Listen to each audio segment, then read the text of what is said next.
What's up guys, কেমন আছো তোমরা? আশা করি ভালো আছো। প্রায় এক বছর পর একটি লং ভিডিওতে আবারও ফিরে আসলাম। তো আজকে আমরা করতে চলেছি একটি ব্লগ ভিডিও পাত্রাইল দিঘির পাড়ে, এবং আজকে আমাদের সাথে রয়েছেন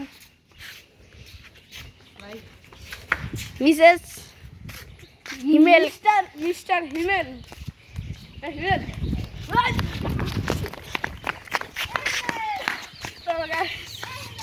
আজকে আমরা ঘুরে দেখাবো এই পুরো পাত্রাইল দিঘির পাড়, মসজিদ এবং বিভিন্ন ঐতিহ্য।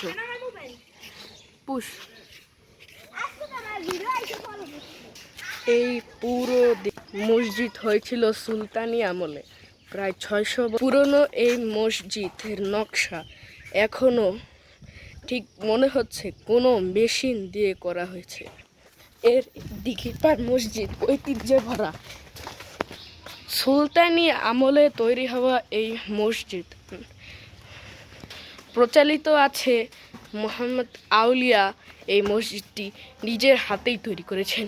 দেখে মনে হবে কোনো স্ট্রং এআই মেশিন দ্বারা এই মসজিদের প্রত্যেকটি নকশা তৈরি করা, কিন্তু তখন তো মেশিন ছিল না।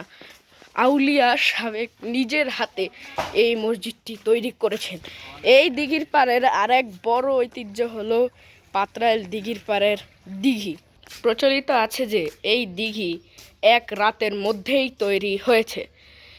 এই দিঘির পাড়ের মূল ঐতিহ্যই হলো এই দিঘি। এই দিঘির নাম শুনে বিদেশ থেকে বড় বড় ট্যুরিস্টরা দিঘির পাড় বাংলাদেশের ভাঙা ফরিদপুর আজিমনগর ইউনিয়নে আসে। তো গাইস, আজকে আমরা তোমাদেরকে এই দিঘির পাড়ের পুরো ঐতিহ্যটি ঘুরে দেখাবো। এবার এখানকার একটি দোলনা দেখতে পাচ্ছি দূরে, দিঘির পাশে দোলনায় নাকি মানুষ বসে, টুরিস্টরা দোল খায়। এখানে কিন্তু প্রচলিত আছে কুমিরও পাওয়া গিয়েছিল, কিন্তু বর্তমান অঞ্চলে এখানে কুমির নেই। এইখানে এখন রয়েছে প্রচলিত ছোট কুমির, যেটাকে বলা হয় মানে গুই সাপ, এক কথায় মনিটর লিজার্ড। এই দিঘির পাড়ের ঐতিহ্যবাহী দিঘি আশপাশ দিয়ে অনেক ভালো জায়গা আছে। আজকে গাইস তোমাদেরকে সব জায়গায় একবারে ঘুরে দেখাবো। হ্যাঁ, চার পান না, মানে এই জায়গাটা দিয়ে একটু ঘুরলে ওই বড় মাঠে একটু যাবো, তারপরে যে মুজিদ কিল্লা আছে এখানে, আবার মুজিদ কেল্লা, এটাও নাকি পুরনো। ওখানে আজকে তোমাদের নিয়ে ঘুরাবো। প্রচলিত আছে এখানে ভূত আছে, কিন্তু আমি ভয় পাই না। কিন্তু ভূতের নাম শুনে কেন যেন গা কাঁপানি উঠে গেল, কেন জানো। এবার আজকে আমরা যাব মুজিদ কেল্লায়। এখন এখানের আরও অনেক ঐতিহ্যবাহী একটি জিনিস, দিঘির পাড় ফুটবলের মাঠ। প্রতি বছর এখানে প্রায় বিশ্বকাপের মতোই একটি ওয়ার্ল্ড কাপ আয়োজন হয়।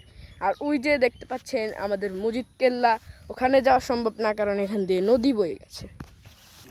এই দিঘি অনেক ঐতিহ্যবাহী। পুরো দিঘি প্রায় বাজার জুড়ে অবস্থিত ছিল, কিন্তু পরে দিঘির পানি কমাতে দিঘি ছোট হয়ে গেছে। আমরা এখন যে পথ দিয়ে হাঁটছি সেটা এক সময় দিঘি ছিল, আগে ছিল বড় দিঘি, এখন হয়ে গেছে আমাদের ছোট নদী, চলে বাঁকে বাঁকে। বৈশাখ মাসে তার হাঁটু জল থাকে। ছবির মতো এই দিঘির পাড়ে আছে একটি মাজার, যেটি আউলিয়া সাহেবের কবরে নিয়ে গঠিত।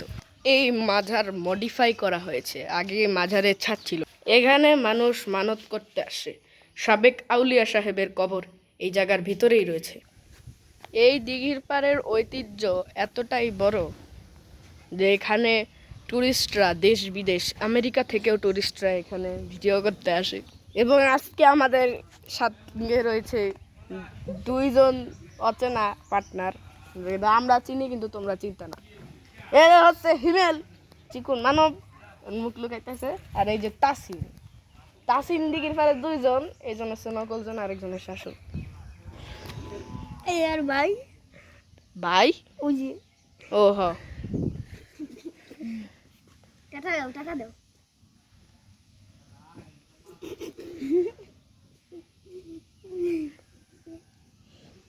প্রতি শুক্রবার এই মাঠে অনেক দোকানপাট বসে, অনেক মানুষ প্রতি শুক্রবার এই জায়গায় আসে, দেশ বিদেশ থেকে অনেক মানুষ আসে এই পাত্রাইল